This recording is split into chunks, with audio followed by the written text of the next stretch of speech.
Hi hello నమస్తే, welcome to our channel. ప్రస్తుతం మనతో పాటు ఉన్నారు ప్రముఖ సినీ క్రిటిక్ విజ్ఞాన్ గారు. వారితో మాట్లాడు. నమస్కారం సార్. నమస్తే. వనిత విజయ్ కుమార్ మూడో భర్త మృతి అంట. ఏం సార్, ఏమైంది అసలు, ఏం చెప్తారు? ఇప్పుడు వనిత గురించి మాట్లాడుకుంటే అమ్మాయి సినిమాలలో ఉన్నా కూడా ఏంటో లైక్ ఎక్కువ కెరీర్ నిలబడలా. ఆ తర్వాత ఎక్కువ అదే టైప్ రోల్స్ వచ్చేసరికి ఆమెకి ఎందుకో చేయాలనిపించలేదో లేకపోతే ఇంకేంటో తెలియదు, పెళ్లి చేసుకొని వెళ్ళిపోయింది. Arranged marriage. ముగ్గురు మన విజయ్ కుమార్ గారికి మంజులో కూడా సెకండ్ వైఫే. వీళ్ళకి ముగ్గురు పిల్లలు. ప్రీతి మనకు తెలిసిందే. ప్రీతి ఎవరు, తరుణ్తో అదేదో సినిమా ప్రియమైన నీకు సినిమాలో చేసిన అమ్మాయి ఆవిడ. నెక్స్ట్ శివాజీతో కూడా చాలా సినిమాలు చేసింది. ప్రీతి మనకు తెలిసిన అమ్మాయి. ఎంతెందుకు నరసింహ సినిమాలో కూతురు అందులో కూడా ఉంది. అవును. నెక్స్ట్ అలాగే శ్రీదేవి మనకి ఇప్పుడు జడ్జిగా కామెడీ షోలకి వాటికి వీటికి వస్తుంది, చూసాం. ఓకే. నెక్స్ట్ ఈమె వనిత అప్పుడే పెళ్ళి అయిపోయింది, వెళ్ళిపోయింది. ఆమెకు మంచి బాబు, వాళ్ళతో పాటు పిల్లలు ఉన్నారు, 2 పిల్లలు. ఓకే. తర్వాత ఎందుకో వాళ్ళ కాపురం సరిగా నిలవకపోతే కోర్టుకి ఎక్కారు. కోర్టులో సేమ్ ఇది జరిగింది. పిల్లలు ఎవరికి కావాలి, నాకని వీళ్ళిద్దరు కొట్లాడుకోవడం. సరే కొన్నాళ్ళు అక్కడ ఉండండి, కొన్నాళ్ళు ఇక్కడ ఉండండి అని చెప్పి కోర్టు తీర్పిచ్చింది. బట్ పిల్లలు మాత్రం మాకు అమ్మొద్దు, మాకు నాన్నే కావాలని వెళ్ళిపోయారు యూఎస్కి. అంత ఉంటాడు కొడుకు, పెద్దోడే, పెరిగాడు ఇప్పుడు, పర్లేదు బాగానే ఉంటాడు. నెక్స్ట్ ఆ విధంగా చూసుకుంటే తర్వాత ఇంకొక అతన్ని పెళ్లి చేసుకుంది. అతనితోనూ సరిగ్గా సంసారం సాగలేదు. ఒక కూతురు పుట్టిన తర్వాత మళ్ళీ విడాకులు, మళ్ళీ కోర్టులో మళ్ళీ సేమ్ సీన్. కూతురు ఎవరికి కావాలి, నాకు. వీళ్ళు ఏం చేశారు, కొన్నాళ్ళు అక్కడ కొన్నాళ్ళు ఇక్కడ అన్నారు. ఆ పిల్లకి నోరు లేదు కాబట్టి నేను డాడీతో ఉంటాను, మమ్మీతో ఉంటాను, ఏం చెప్పాలా, ఎటు ఆడమంటే అటు ఆడుతుంది. సో నెక్స్ట్ అలాగే కొన్నాళ్ళు రాబర్ట్ అని మన కొరియోగ్రాఫర్తో సహజీవనం చేసింది. 2017 వరకు ఆల్మోస్ట్ చేసిన తర్వాత మళ్ళీ అతనితో కూడా కొంచెం ఏదో విడిపోయి మొన్న 2022 మొన్నే లాస్ట్ ఇయర్ పీటర్ పాల్ని పెళ్లి చేసుకుంది. నా 4వ పెళ్ళి, అంటే 3వ పెళ్ళి 4వ పార్ట్నర్ అనుకోవచ్చు. సో ఇతనితో పెళ్లి చేసుకున్నప్పుడు మరి బాగానే చేసుకుంది, బాగానే ఉన్నారు. గోవాకి వెళ్ళారు వీళ్ళు హనీమూన్కి.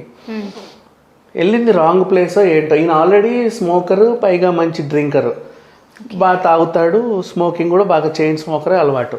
మరి పెళ్ళికి ముందు తెలుసు, ఎందుకు చేసుకుందో తెలియదు. బట్ తర్వాత ఈమె ఆరోపించింది అదే యాక్చువల్గా విడాకులు. నెల కూడా ఉండాల ఇలా సంసారం, వెంటనే విడాకులు ఇచ్చేసింది. అంటే గోవాకి వెళ్ళిన తర్వాత వాడు 24 గంటలు తాగి పడుకుంటున్నాడు అంట. దీన్ని ఉద్ధరించట్లేదు. అసలు విషయం అది. వెళ్ళిన విషయం వేరు, కానీ వెళ్ళింది రాంగ్ ప్లేస్కి. నువ్వు తాగుపోతుంది గోవాలో కూర్చోపెడితే ఎలా తాగుతాడు వాడు? 24 గంటలు అదే పనిలో ఉంటాడు. ఇక నీతో సంసారం అయిందొకటి. సో ఈమెకి డిసప్పాయింట్మెంట్ వచ్చి అక్కడ నుంచి హుటాహుటిగా వచ్చేసింది. వెంటనే వాడికి విడాకులు ప్రకటించేసింది. కటిఫ్ అయిపోయింది.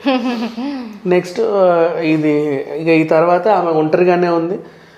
మధ్యలో ఈ రియాలిటీ షోలు, బిగ్ బాస్ అవన్నీ చేసింది. పోనీ ఆ రియాలిటీ షోస్ ఏమన్నా సరిగ్గా చేసిందా అంటే నయనతారని విచ్ అనింది. దారుణంగా మాట్లాడేసింది. ఆమెతో గొడవ.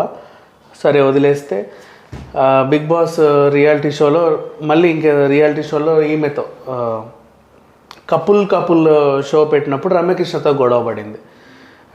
గొడవపడి ఆమె నాకు నా ఇమేజ్ డ్యామేజ్ చేసిందని చెప్పి కొంచెం 5 కోట్లు ఎంతో కోర్టులో నా పరువు నష్టం దావా అనేసింది. ఎవరు పట్టించుకోలేదు ఈమెని.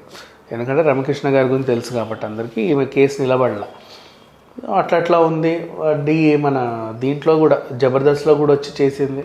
అప్పట్లో ఏదో సినిమాలో నటించినప్పుడు దాని ప్రమోషన్స్ కోసం వచ్చింది. షీఈ్ గుడ్ యాక్ట్రెస్, బాగానే చేస్తుంది, ప్రాబ్లమే లేదు. అలీతో సరదాగా ఇంటర్వ్యూ కూడా ఇచ్చింది. కొంచెం అంటే తెలియనితనం అన్నట్టు అనుకోవచ్చు. ఆమె డిప్రెషన్తో కూడా బాధపడుతుంది. 10 ఏళ్ళు డిప్రెషన్తో ఆమె మందులు కూడా వాడింది. అండ్ ఆ తర్వాత బుద్ధిజంలో చేరింది మొన్న రీసెంట్గా. అదే ఒక వింత. ఈమె లైఫ్ మొత్తం ఒక టైప్ ఆఫ్ జర్నీ అనమాట. సరే ఓవరాల్గా ఇదంతా అయిన తర్వాత ఇప్పుడు ఏమైందంటే వీళ్ళు విడిపోయారు. ఎప్పుడో పాల్కి గుండెపోటుతో చనిపోయాడు అని తెలిసింది వార్త తెలిసేసరికి అందరూ కూడా చాలా ఫీల్ అయ్యారు. అంటే ఆల్రెడీ విడిపోయారులే, ఈమెతో నుండి పోలేదు. ఈమె కూడా పోస్ట్ పెట్టింది, మీరు ఎక్కడున్నా మీ ఆత్మకు శాంతి చేకూరాలనే కోరుకుంటున్నాను, నాకు చిన్నప్పుడు మా అమ్మ చెప్పింది అన్నట్టుగా స్టార్ట్ చేసి ఒక ట్వీట్ పెట్టింది, చూడొచ్చు మనం. సో ఆ రకంగా చూసుకుంటే వనిత ఒక టైప్ ఆఫ్ లేడీ. ఇప్పుడు కూడా మళ్ళీ పెళ్ళి అని నరేష్ పవిత్ర లోకేష్ మూవీలో యాక్ట్ చేస్తుంది, రమ్య రఘుపతి రోల్ చేస్తుంది.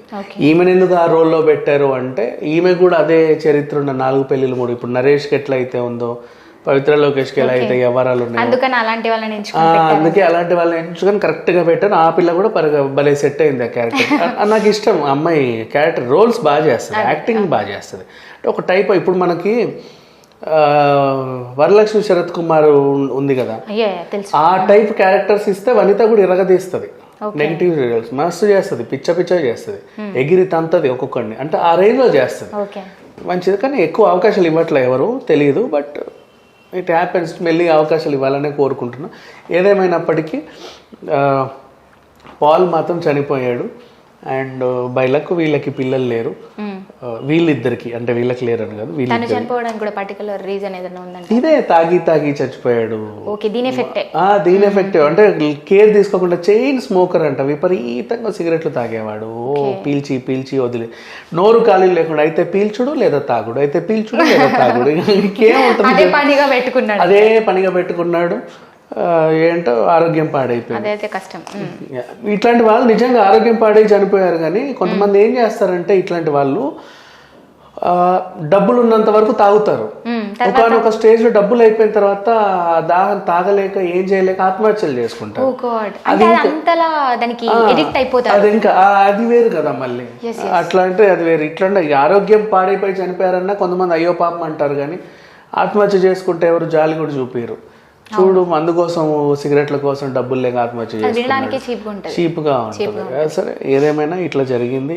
అండ్ ఇప్పుడు వనిత మళ్ళీ సినిమాలు అయితే చేస్తుంది, మంచి బిజీగా ఉంది. రేపు రమ్య రఘుపతి రోల్లో మళ్ళీ పెళ్ళి అనే సినిమా అదైతే రిలీజ్ అవ్వదులే, అదొక చెత్త సినిమా. యాక్చువల్గా ఊరికే తీసారు వాళ్ళు, ఏదో చూపించుకుందామని. కౌంటర్, వాళ్ళ ఆవిడ కౌంటర్ లాగా సినిమా తీసాడు, అంతే డబ్బులు ఉన్నాయి కదా అని ఊరికి అట్లా ఖర్చు పెట్టేసి. ఇప్పుడు రేపు ఆ అమ్మాయి రమ్య రఘుపతి కేసు వేస్తుంది, నాకు పర్మిషన్ లేకుండా నా క్యారెక్టర్ వాడి సినిమా తీశారని. ఆమె ఇంటర్వ్యూలు ఇచ్చిన ఛానల్లో కేసు వేస్తాయి, మా పర్మిషన్ లేకుండా మా ఫుటేజ్ వాడుకున్నారు, మా కంటెంట్ వాడుకున్నారు అని చెప్పేసి. సో ఆ సినిమా నిలబడద్దు, అది కూడా చెత్త సినిమా, దాన్ని అంత పట్టించుకోవాల్సిన అవసరం లేదు. ఈవిడ మాత్రం ఇచ్చినందుకు ఆ రోల్ బాగా చేసింది, అంతే. అదొకటి చెప్పుకోవచ్చు. Okay sir, thank you so much.